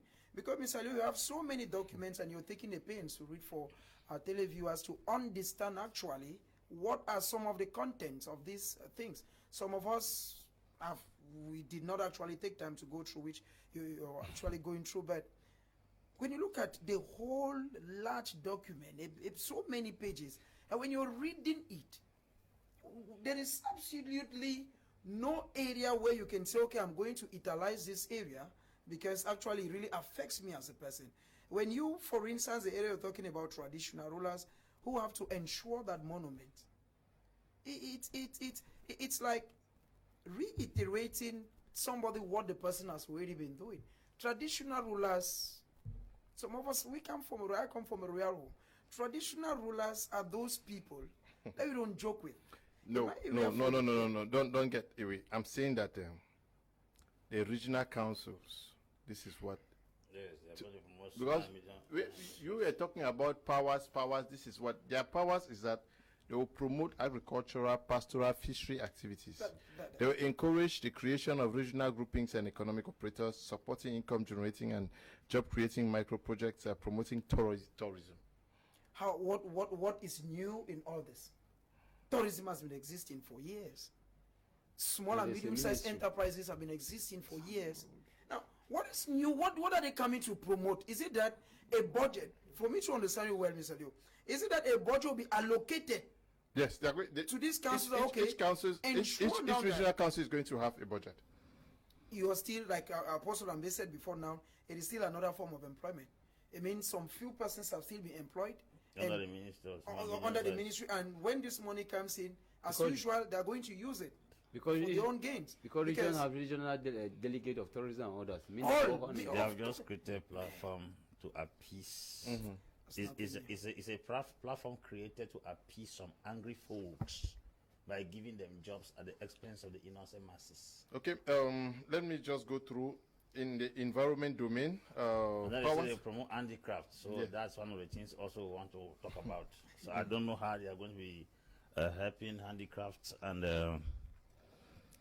just continue. Okay, environment and natural resources, section 268 says the following powers shall be devolved upon regions: managing, protecting, and maintaining protected areas and natural sites falling under the jurisdiction of the region, preserving and implementing other local measures to protect nature, managing regional interest water, creating woodlands, forests, and protected areas of regional interest following a plan duly approved by the representative of the state, creating firewalls and early firing as part of the fight against bush fire. Section 269 says the following powers shall be devolved upon regions as far as spatial planning, regional development, public works, town planning is concerned. That is formulating and implementing regional development plans, signing performance contracts with the state for the achievement of development objectives, participating in the organization and management of interurban public transport, coordinating development actions, formulating regional territorial development guidelines, and a host of others are in the domain of health and social development. Section 270 says creating in accordance with the health map, equipping, managing, and maintaining health facilities. But when I look through this educational sports, these are pretty similar to what the councils are doing. Yes. What's new? Yeah. I've just told you now that it's a change of name with the same responsibilities. They have just increased the number of workers in different ministries. Some medium-sized enterprises have gotten a regional representatives. Maybe they had just national representatives. They have gotten regional representative. Education has gotten regional representative. All those committees, according committees, they are created to submit and support the existing ministries in question. We were expecting a certain level of whatever, because decentralization is reducing certain level of power to people. These people do not even have the power. They are an extension of what the center committee decides. They are an extension. Because if they see they are going to be carried out, where's the money going to come from? It's going to come from those ministries. And he who gives you money calls the shots. Those bodies are not independent. They don't have any sort of generating income, because I've not seen where they are going to be generating income there. No. there is a disposition where they have to create, they have to generate income. Just go on. If at all they have to generate income, they are still under ministries. They are supposed to receive also part of the Grants money from ministries. That's of course from the state. Now, if at all is the state and the ministry, to me is just a name. The name have just changed, and the number of employees have increased in certain responsibilities in the nation. I don't see how we're supposed to be beating ourselves around. We're talking about this whole thing that every normal Cameroonian, even the illiterates, will understand that this thing is an extension of ministries in different regions of the country. Anyway, they have increased because Cameroon is a system whereby when jobs are limited, they broke down ministries. Okay. We used to have Ministry of Education. As a year whereby they break it to higher, secondary, and basic. 3 ministers. 4. There's so many. Territorial administration. Yeah, but for the case of the Southwest and Northwest region, if you read the document that is in front of you, this when we talk of special status, they are going to the collegial executive body. They are going to give their impression with respect to our subsystem of education and our common law system. They are giving their impression. They are not making the decision. Remember, what was voted in the parliament lately was that magistrates from the French region can chair and judge cases in the English region. Yeah, but at that level, they can refuse now. Refuse what? They can refuse and say, we no longer want this. Is that not the reason why they have been elected? Well, they can give their opinion. Well, that is the problem. There's a difference between a decision maker and an opinion leader.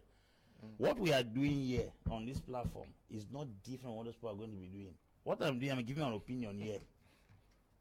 So if they want to give opinion, it's like coming here to give an opinion. No, but they have a budget that is going to be used to implement some of these projects cited here. They have a budget that will be used to implement some of this project, which will come from the state, right? Yes. They also have the possibility of raising funds. Yeah. How do they raise funds there? Do they have any established? No, like the councils, they are going to come up with avenues to raise funds. Let's sit and watch. There are some things in this thing that cannot be discussed now. Okay. Okay. I want us to. Yes. Even under this educational system, we see that there's related to Anglo-Saxon educational system, but notwithstanding, we are still having the Ministry of Higher Education, Ministry of Secondary Education, Ministry of Basic Education. Means that whatever decision they're taking is in affiliation with these ministries. So what adjustment can they make on the adjustment of the educational system, the certificate or whatever? But notwithstanding, we know that all of them fall under the Ministry of Secondary Education. For those who might have opinion related to secondary schools, and for those who might have opinion related to basic education, Anglo-Saxon educational system, they still go back to the Ministry of Basic Education, and that bounces back to what we are earlier saying, that it's a form of creating employment for because there's something that when I look at this thing, it's really a bit disturbing in the sense that, Mr. Leonard, this institution, what powers do they? What autonomous power do they have that their decision or whatever can see related to this education, or we're talking about education, can influence or the very ministry? What can a regional delegate in the division sees in an Anglo-Saxon education system that he can influence the Ministry of Secondary Education to say that no, and they need to cancel it? I think if governors and SDOs still monitor and overshadow these people, what will the minister do? That's where we are looking at. Okay, this. I want us to look further. Section 323 of the law says the President of the Republic shall appoint the Secretary General of the region upon the recommendation of the Minister in charge of regional and local authorities. He shall terminate such appointment. As a senior officer with a rich experience in local development management, the Secretary General shall coordinate regional administrative service. He shall, under the authority of the Regional Council President, and as his closest aide, handle the business of the region and implement the decisions of the President. To this end, he shall have delegation of signature to discharge his duties. He shall attend the Bureau and the Regional Council meetings, for which he shall provide secretarial service. I'm sure this is for the other regions. If these officials have been elected and we have a regional president as far as the regional councils are concerned for the other 8 regions. Why appoint a Secretary General by the president to work again? Is it not a replication of what we have seen so far in the respective councils, where you have an elected mayor and an appointed Secretary General? No, Mr. Leo, the issue is that in Cameroon, everything is carefully done and designed. The head of state is so intelligent that he is seen in all aspects. Is it the head of state who has written all of these documents? Who appointed? He says that he's appointed by the president. It's not the president that is appointing him. It's the president. And the minister in charge. And the minister in charge, who made him minister, is the president. Even the law. Because look at it, it's a whole chain. Everything is a chain. The minister, we should not forget that the now minister of decentralization was just, the ministry just came overnight through a presidential decree. It's not as if it's a ministry that existed. Yes. Because the now minister of communication, Rene Emmanuel Sadi, used to be minister of territorial administration and decentralization. When Paul Atangani takes over, it is divided into 2 persons. It means at the end of the day, the president, that is why I want to appreciate very much what Apostle said before now, that what is ongoing now with, call them regional councillors, is like a school prefect who just picks information and needs to give somebody, and there is the person who has a final decision. Because the whole process, at the level of councils, you still see the involvement of the divisional officer. At the level of the region, you still see the governor. And the documents are very clear. It is stated there, Cameroon is a state of law. It is stated there, clean and clear, that the governor, as well as the SDO, they are there to ensure that everything is functional. That is why yesterday on this platform, Mr. Leo, during the elections, we did see the governor of the Northwest region, Adolphe Afrique, all over. He went right down to Menchu to ensure that everything goes well. It means at the end of the day, it's still to ensure that let the agenda that has been set be achieved.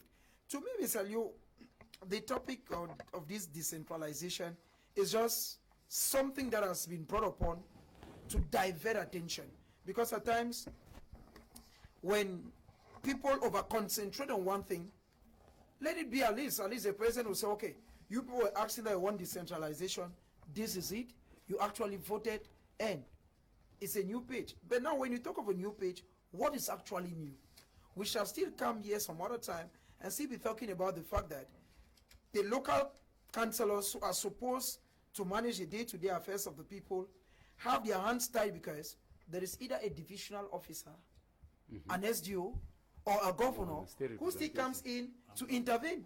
We should not forget that one of the reasons why the federal system was dissolved, according to Aijo, to a unitary state, was the fact that he said there was duplication of power. Yes, okay. What this person was doing, this person was still doing. Because when you look at it during this decentralization, we may in the long run see have duplication of functions. While this person is doing this thing, the same person is doing it, yet they have somebody now who is a general boss, and that person is a divisional officer, or the senior divisional officer, or the governor. Before you go there, what he's saying is very excellent about this issue of regional councillors.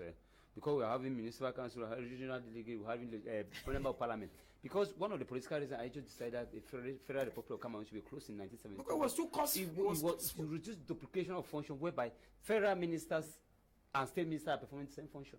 Federal Minister of Defense, State Minister of Defense perform the same function, and that led to waste of time and hinder administration. It was costful. So, as well as costful. And looking at there are many functions here, administrative function here, that at the end of it, it drain tax, Cameroonian tax resource, payers' money. So I think this will be duplication of function. If this want to be, this all this duplication of function want to be put into practice. Okay. Suspension, dissolution of the regional council, deputizing, cessation of duties and substitution. Section 298 says that the regional council may be suspended by decree of the President of the Republic on the proposal of the minister in charge of regional and local authorities, where it acts unconstitutionally, undermines the security of the states or law and order, threatens the country's territorial integrity, is unable to perform its duties permanently.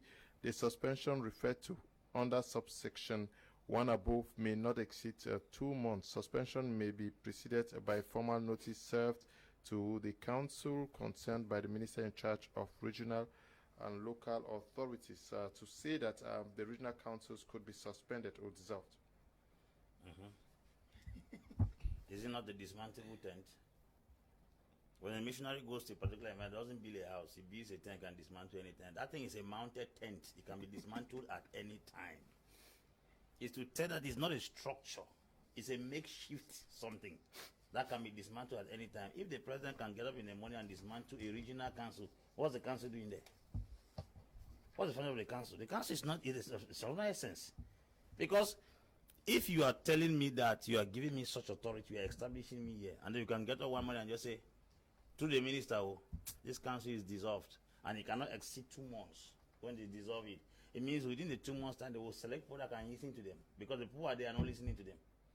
As they dismantle, they take the people that listen to them and bring them into the game, and then the thing continues. That tells you back that the power, the head of the rope was given to them, but the tail of the rope was held back in Yaoundé. Power is so much concentrated in a particular environment that those who, how do I put it, people don't take part, they just connect to it. That a cable leaves this house and goes outside there doesn't make the cable independent. It's connected to the plug here. Yes. If the plug does not want current to flow anymore, it just disconnect from here, current will not go down there anymore. So that's not power. That's not power, it's just an extension. We'll call this extension. Extension of your own power is not decentralization. It's the extension and decentralization. Decentralization means you disconnect and you build something independent.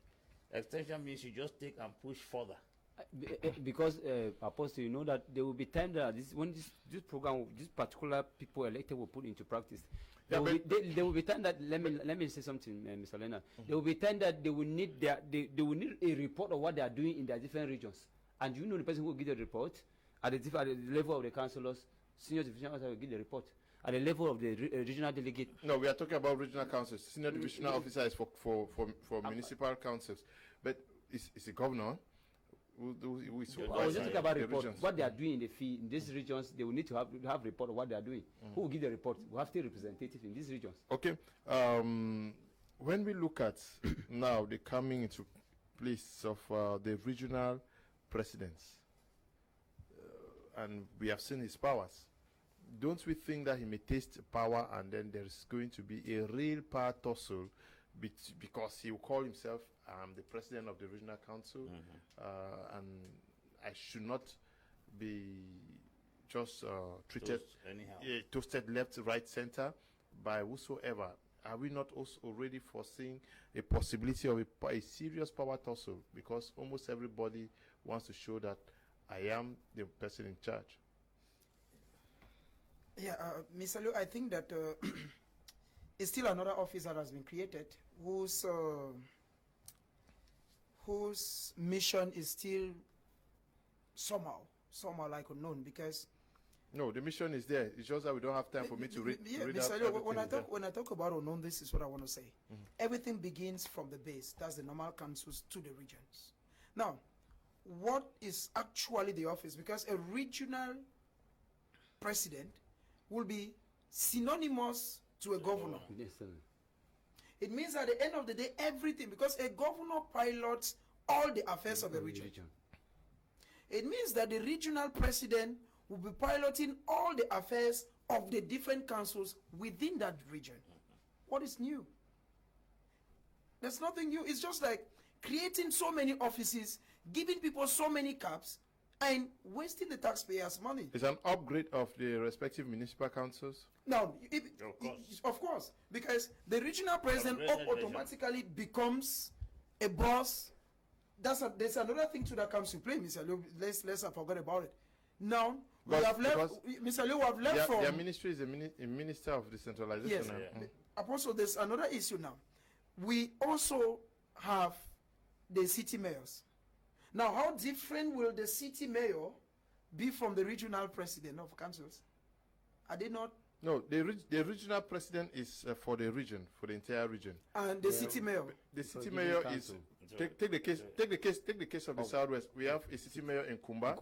We have a city mayor in Limbe. Yeah. Which means that because when you look at it generally, the regional president of the council now becomes the boss of both the city mayor and all the mayors as well as let me just read. the councillors. Let me read how this thing is going to work out in the northwest and southwest region. You see, a bicameral deliberative body, unlike the other 8 regions, the proposed deliberative body called the Regional Assembly in the northwest and southwest region has 2 houses: the House of Divisional Representatives and the House of Chiefs.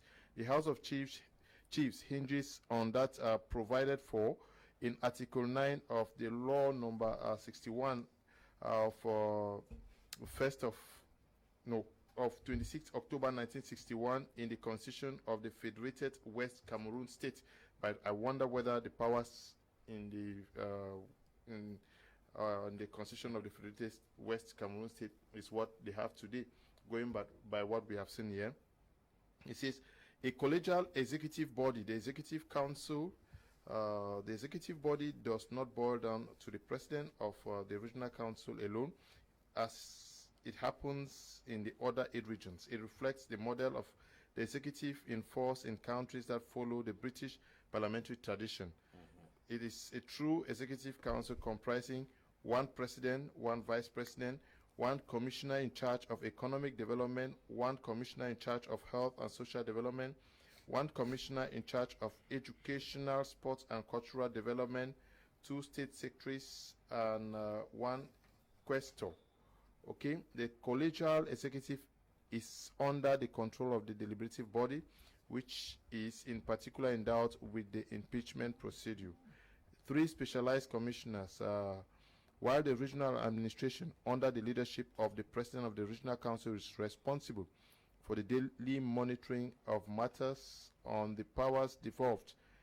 In the other 8 regions, there are 3 political instruction committees and not mere administrative ones, responsible for doing so in the special status. Okay, there's going to be a public independent conciliator. The book introduces the office of a public independent conciliator, an independent authority appointed by the President of the Republic for a non-renewable 6-year term. The authority's mission is inter alia to make sure that the relationship between citizens and regional and municipal public services are sound. Okay? Now, seemingly many persons are going to come up within, but at the level of the regions. If there is a regional president, he's going to be submitted to the Ministry of Decentralization. Yes. And the governor is submitted to the Ministry of Territorial Administration. Conflict ministerial. So, the regional president has a different boss that is answerable to. The governor has another boss that is answerable to. If the regional president takes a decision that the governor does not want and tries to stop it, which of the minister will execute? No, it shows because that it still says that the governor is the one that controls the region. Yes, whatever decision they are going to take has to go through the governor to ensure that it falls within the judicial framework of our laws. Which automatically means that the regional president will be under the governor. Yes, but the governor is a supervisory authority. I read that earlier on. That's what I'm trying to ask. If the regional president's minister gives an order and the governor counters it, is the governor higher in authority and rank than the regional president's authority with the Minister of Decentralization? Because this thing is to hit people's head and cause more confusion. Like you said, power tussle. Yes. He will tell the governor, you are not my boss. Number 1. Number 2, we are not coming from the same roots. We have 2 different ministries. No, I think that we should be clear about this, Apostle Ambe and everybody. Under the authority of the President of the Republic, the minister in charge of local authorities and the representative of the state in the local authority shall exercise state control over local authorities. That means the regional president. Yes. The representative under the minister now. Yes, no. Under the authority of the President of the Republic, the minister in charge of local authorities, that is the minister of territorial, decentralization, yes. And the representative of the state. That's regional president. No, the representative of the state in the local is territorial administration. So the 2 different boss. Yes. Now, sub 2 says the control powers referred to in subsection 1 above shall be exercised to the exclusion of any assessment of timeliness and subject to the cases provided for in section 77 below. That means the governor is answerable to territorial administration and decentralization. No, let me come. That's what he says. Sub 3 says the governor appointed by decree of the President of the Republic shall be the representative of the state in the region. In this capacity, he shall be responsible for national interests, administrative control, ensuring compliance with the laws and regulations, as well as maintaining law and order. He shall, under authority of the government, supervise and coordinate civil state services in the region. That is it. And then he shall exercise the supervisory authority. He shall exercise the supervisory authority of the state over the region. That's the governor. Yes. It's all over. Okay. No, It means the regional president answerable to the governor. Clear. It's there. it means that It's clear. No, but Mr. Leonard, the governor is the representative of the head of state in the region. in the region, that's why we should not even make statement. There's nothing like power to soul. There's nothing like infight when it comes to administrative powers, because it's very clear from this document that the main man who remains in the region is the governor. Before the regional delegate now or the president of the region is under the governor. So I think the person will know it very clear that that's my function. And the question now should be, why create then an office called that of the regional president? Because given that the governor still supervises, because the councils could still take all their projects, everything they have to say, channel to the governor for onward submission to hierarchy, which is the minister. But now, the regional president, we felt as per the decentralization that he should directly, without the governor's consent, or maybe without the governor's supervision, ensure that things go on well. But now, he still has limitations. Of course. Why create that office? Why create the office? As Apostle Ambele mentioned, and that goes, it should be very clear that any regional president, a report about a regional president to Yaoundé from a governor can cause a negative impact on the position of the regional president. Just like Apostle Ambele made it clear that a socket with a plug, you can easily can be disconnected at any time. So there's nothing like power to in this issue. It's very clear that there will be regional president, but the regional president, whatever he's doing in the region, all is fall under the governor as the state representative in the region. And this governor is appointed by the president, whom he is loyal to the president. So everything people decide and they arrives at him, what the boss says is final. It's final. Okay. Good evening, Mr. Kum. Please tell Apostle Ambe to speak directly to the mic. We don't get him clearly. Thanks. Okay. Apostle Ambe is overtaken by what is we are discussing here. Good evening, Mr. Leo. What can I be watching if not Prime? Thank you, Mr. Leo, for this program, and God bless you. You are good cream of panelists, Mr. Leo. If I tell you that I understand the meaning and aim of these regional elections, then it's a big lie. Please, can you enlighten some of us who are in the dark? Daisy is writing from Kumba. Thank you very much, Daisy. Liu and crew, good evening. House of Chiefs was one in the southern Cameroon. Why two today? This is to create confusion within us. Charles is writing from Tico. Good evening. I love your program. Shedrack writing from Limbe. Good evening, Mr. Liu. The so-called Secretary General will make sure they apply what the administration wants. Hassan is writing from Bamenda. Good evening, sir. Is Dennis from Kumba? Regional elections can't help us in any way. Good evening, Mr. Liu. Honore from Bamenda. I don't understand this thing anymore. We are not going anywhere. Thanks. I'm enjoying you people.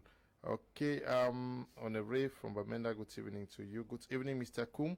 All those articles are just reminding the traditional rulers of their duties. Were they not custodians of their condoms? How will they be repeating what we already know that has been termed special status? What is special in it? Nothing will change. Okay, I'm writing from Melon. Good evening. Stop calling, please. Good day, Mr. Good day. Those traditions mentioned by the panelists are gone. They are now history. They will never come back or restore. Let's move ahead with what we see. Philip is writing from Boya. Pastor Akara says, good evening, Mr. Liu. The panelists, let's encourage the chiefs. They have cultural powers, quarter order power, reporting stubborn people, etc. Okay, Pastor Akara is writing from Kumba. Good evening, Mr. Liu. Please, your technician should work on the volume. Okay. Ceci from Lima says, Mr. Liu, who owns this world? Can everything that has to be with the English-speaking people has to join together? How does this concern the whole province? Okay. Can Apostle give me his number? Please just request for his number after the program. Good evening, Mr. Liu. Apostle Ambe has said it all. We have but political chiefs, not traditional chiefs. Okay. Good evening, Mr. Liu. I very much enjoy your program, and especially when Prophet Ambe and Dr. Nike are on board. I understand Prince these days. Okay, truly Prophet Ambe is serving the true God. Charles, writing from Yaoundé, Prince is here. You will understand him. Hello to all in the studio. I want to thank you very much, Mr. Liu, for bringing Apostle Ambe. God has blessed him so much with just what we have to know about the kangaroo country. Oh, the kangaroo man is missing. I pray we the youth keep listening to them, because this very regime. Okay, Ambe is writing from Istanbul. Mr. Leonard, your panelists always blame the government too. To me, they are enemies of development. Okay. Good evening, Mr. Liu. Creating a house of chiefs for traditional rulers is another way of eating taxpayers' money, especially for those in the Northwest and Southwest. For 4 years now, the parliamentarians have been unable to end the Anglophone crisis. What more of chiefs? I'm Frederick, writing from Yaoundé. Mr. Liu, good evening to Apostle Ambe and my brother Prince. The good thing now is we will see the next commission, which will be Commission of House of Chiefs and Regional Administration. Ndosa Collins is writing from Tombel. Okay, I'll start with you, Gentle. Is this time to get to work, serious work? I think it's time to get to serious work, not for the benefit of somebody, but for the benefit of the people concerned, the Cameroonians. It is time to get to work, to yield to the demand of the people, the masses. What do the people want? How can you give to them what they want? That's what we are saying here. It is time to get to work, not to listen to Oga, but to listen to a common man who is crying and need a market and need a bridge to be constructed so that he can carry his product from from the bush to the market. It is time to get to work by opening that primary school, that secondary school where there's population and they are crying and there's no school, and not to listen to instruction that will not satisfy the common man. If we are talking of regional delegates, it is for the benefit of the masses, the people concerned. If we are getting to work, yes, it is time to get to work. Get to work for the benefit of the common man, Mr. Leonard, and not for the benefit of some personalities. That's what that's our bone of contention here. So I think those who have been elected in all over the 10 regions, especially Northwest and Southwest, they will understand that, as earlier said, I'm still repeating that, what has speeds up this decentralization, the issue of the crisis in Northwest and Southwest, they should know that they will be held accountable for whatever they are doing.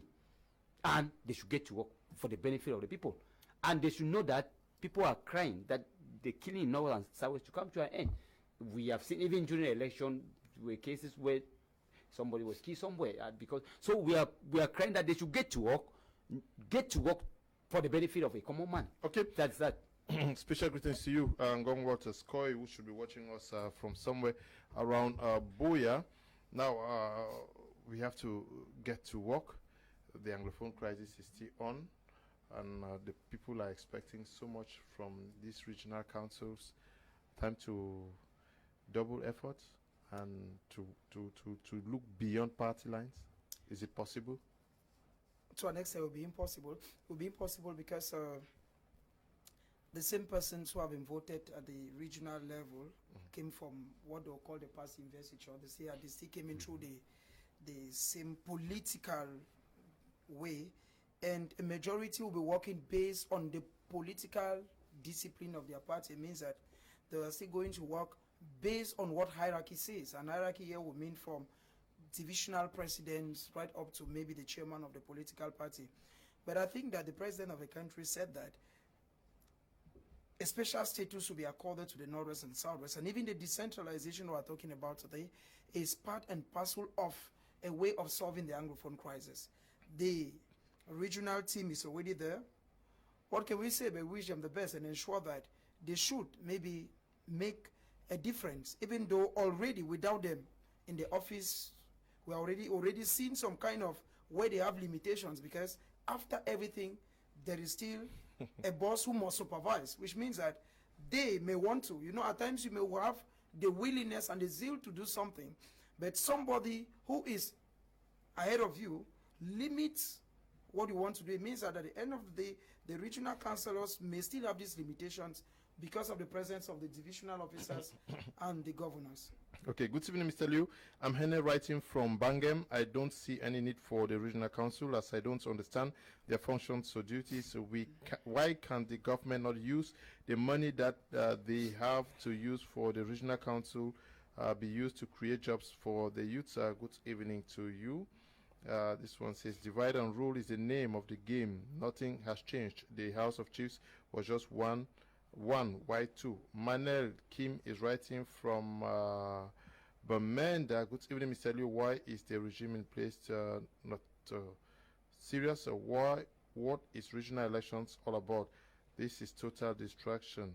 Ngupo Ngong is writing from Kumba. Mr. Liu, you people are the best. Again, okay. Honore, good evening to you. Good evening. Some of these traditional rulers have not been to their various villages for long. How would they work? What would be their place, the place of mayors? Chainke, writing from Bamenda. Mr. Liu, good evening. Sometimes said this country needs prayers, and Apo should start praying for us. Okay, Apostle Valentine is writing from Bamenda. Now, Apostle, the regional councils we have seen what they're supposed to be doing at the level of sports and leisure, public health, economy, and a host of others. There is a regional council. Let's take the case of Douala. There's a regional council here that is going to be operating from the capital, that is Douala. And then we have for the case of Douala, we have a city mayor in Douala. We have Douala 1 council, Douala 2, Douala 3, Douala 4, Douala 5. And then we have the regional delegates for public works, regional delegates for public health, regional delegates of, yes, all of this, they are all operating. And then if you go to remote areas, say in behind here, if you go to Yabasi, there is a council that is operating. You go to Idea, there is a government delegate, Idea 1, Idea 2, same from Konsamba. Is there going to be some mixture somewhere?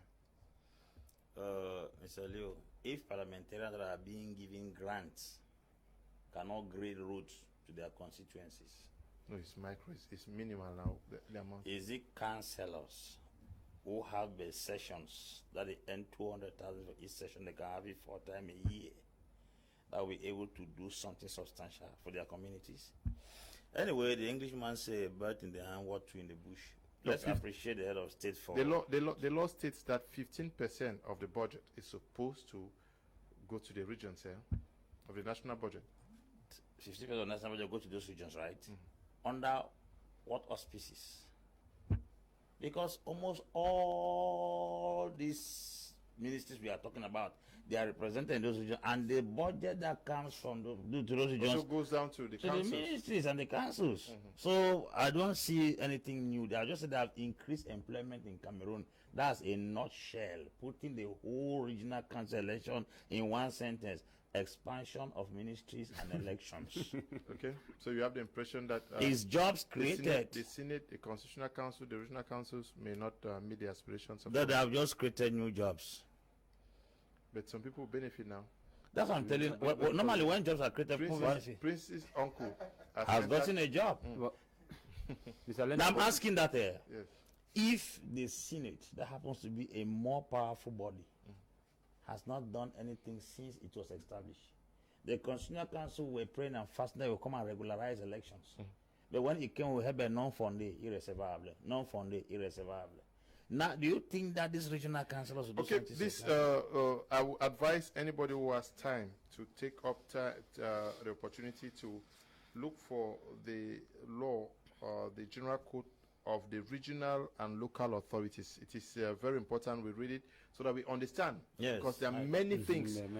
It actually says how the regional councils are supposed to receive money, incompatibility, and a host of others. And to take handicrafts and all yes, that. and we are hoping that the officials at the Ministry of Decentralization, the platform is here. Let them come so that we go through this document. Let them explain to Cameroonians what decentralization is all about.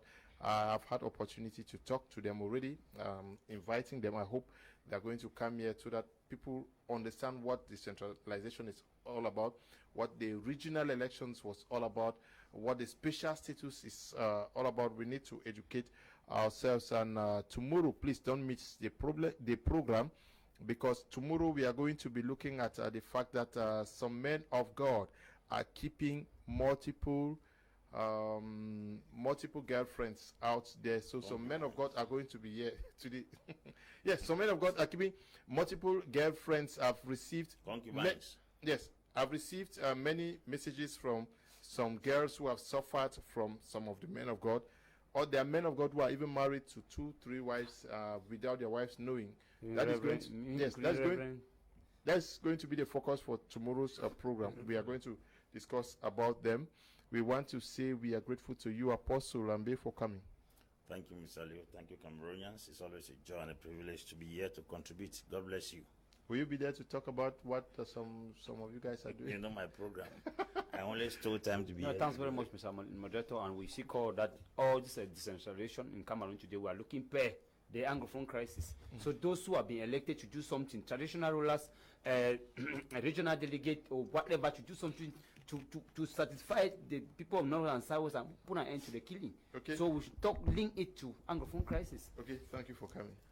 It's always a privilege being on board, Mr. Liu. I think that today we were touching a topic that is a very heavy one, and you've said something that even I'm one of those I'm going to go inside, because apparently there is so much inside the decentralization process that many persons may not know. And I think really picking a document that you were saying there was going to go a long way to help so many Cameroonians. We want to thank you all who took time off to watch the program. Thank you, Desmond. Thank you, Eli, and to you, Bertrand, at the broadcasting. We equally want to say thank you to you, Tabi, Tambe Bryant, and to all of you lovely guys watching from Nyasoso, from Kumba, from Bamenda, from Limbe, Mutenge, and Buya, across the globe. Stay blessed. Bye-bye.